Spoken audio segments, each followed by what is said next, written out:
So I am Edwin, and I grew up in Texas, and I studied a lot of, actually I went to the Peace Corps after I got a bachelor's degree.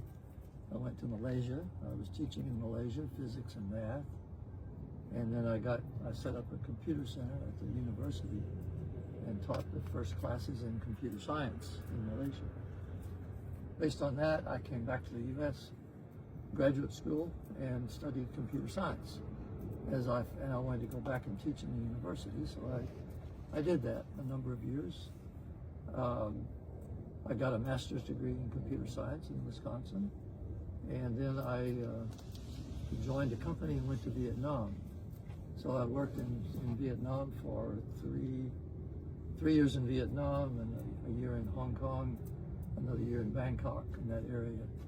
I was about 26 years old then. The work in Vietnam was during the war of 1969 to 73, 74. When the peace agreement was signed, I stayed on, like a number of Americans stayed on, doing similar things after the agreement to 74. In Vietnam, I worked with the U.S. government. I actually brought computer science, computer processing to the intelligence community. So that was an early time of computing. No laptops and cell phones. So I produced intel reports for the pacification program, and the commander's briefing every week on Saturday.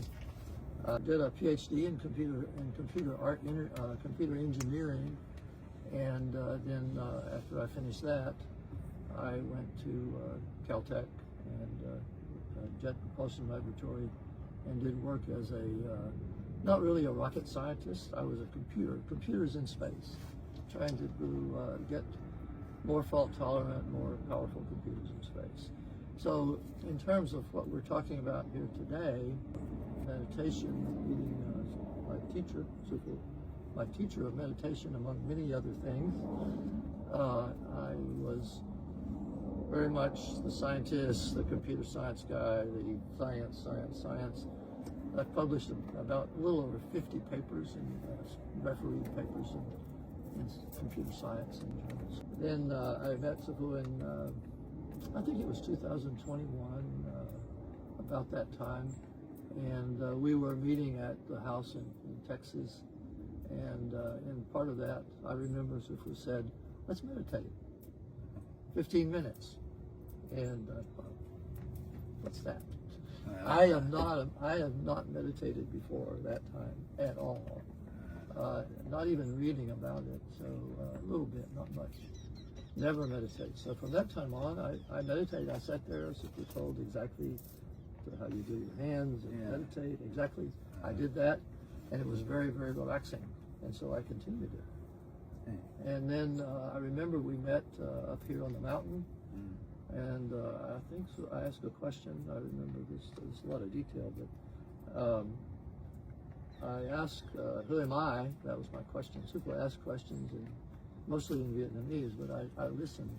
I did study Vietnamese, so I listened and I catch a word, and I'm studying when I listen, but I don't speak.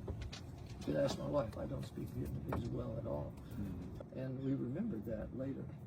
So then about Christmas time, we had dinner.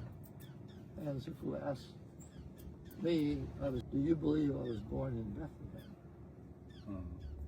And I said, I thought very carefully. I said, I could believe that. I didn't know yet, but I said I could. And so as time went on, I saw Sifu as a tower of light, huge, actually right here.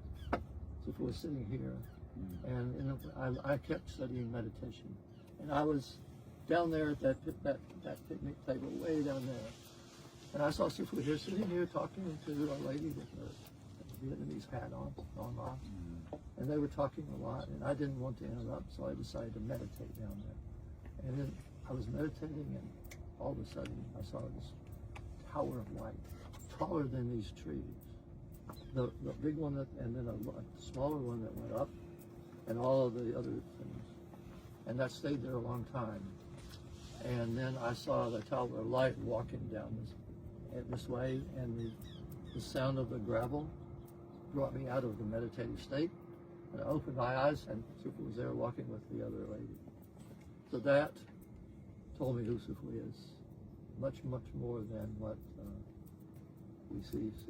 Unbelievable. So I've seen Sufu that way many times also. Then over time, maybe a few months ago, Sufu told me that I was, in a previous life, I was one of the 12 disciples of Jesus. And then a little bit later, and I was not aware of that, a little bit later than Sufu said, I was John. And I know that I went to a computer conference in Tel Aviv in 2022, and I went to Jerusalem and around, and it looked a bit familiar to me. But over that time, I've come to know that, and we talked with Peter, who is up there, and Peter said, I am John. And I've heard that. So I am John. I'm also Edwin in this physical body. But John is a previous life. And then up there, I have my own self up there too, that has many lives down there. In fact, Sufu said, I've been here a long time. So and John, I wrote Revelation and 4 other books that are in the Bible. And so Revelation, when John was exiled to an island, in the Greek island Patmos, John was taken up to heaven, where he saw the entity that was the soul, the actual self of Jesus. But John saw the actual entity, human up there, the crown prince. So, and from that, what was revealed to John at that time, John wrote in Revelation. And so for particularly the Christian people with the Bible, all the Christian Catholics and all the Protestants. So John is back, and actually in Revelation and in the book of John, it says that John has a mission to come back.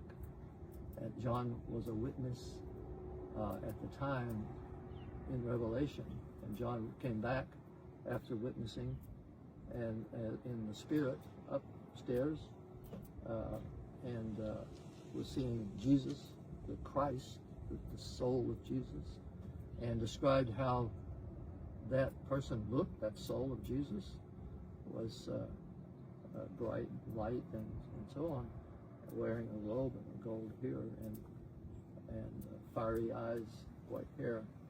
And so John came back and reported all of that, but also said that there was going to be a second time, another witness.